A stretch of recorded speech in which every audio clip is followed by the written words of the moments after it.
absolutely baffled by the whole thing. I've still had no contact whatsoever from the Bangladeshi authorities, despite them spreading malicious allegations against me for a year and a half now. I've tried to be responsible. I've engaged lawyers here in the UK who have repeatedly written to the Bangladeshi authorities, but they haven't responded.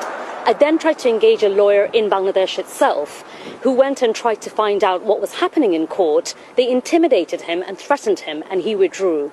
I then wrote to the leader of Bangladesh currently, who is Professor Muhammad Yunus, when he came to London, who has said publicly a few times that I'm guilty and had tried to smear my reputation. So I said to him, okay, let's sit down, let's have a coffee and let's talk about what I've done wrong, because I know I haven't done anything wrong. He declined to meet me. So there's been absolutely no summons sent to me. There's no charge sheet. I've had no correspondence from them. I'm not difficult to find. I'm a parliamentarian. All they had to do is send some papers to the House of Commons, to Parliament, and I would have responded. So I feel like I'm in some sort of Kafkaesque nightmare where I'm carrying on doing my day job, but on the other hand, I'm apparently being convicted in Bangladesh, and the only reason I know I'm being convicted is because I read it in the newspapers. So this is trial by media, which is deeply unfair. What do you plan to do now legally? I mean, do you want to go and try and clear your name in Bangladesh? Would you be prepared to travel there? Or are you sort of disregarding the verdict, I guess?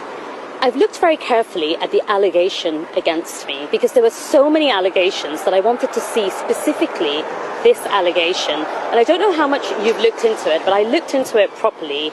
The allegation that I've been convicted for states that when I was an opposition member of parliament here in Britain, used my political influence over my aunt, who was then the Prime Minister of Bangladesh, to convince her, or I suppose force her, to allow my mother, who is her sister, to purchase a plot of land in some random place in Bangladesh.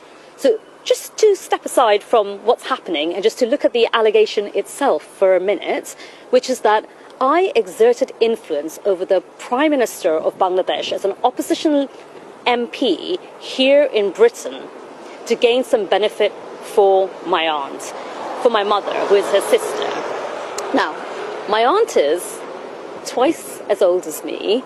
She is 10 times more powerful than me, and she has been in politics longer than I've been alive. I want to see the evidence of how I influenced the Prime Minister in order to get this verdict. It just feels like a complete kangaroo court.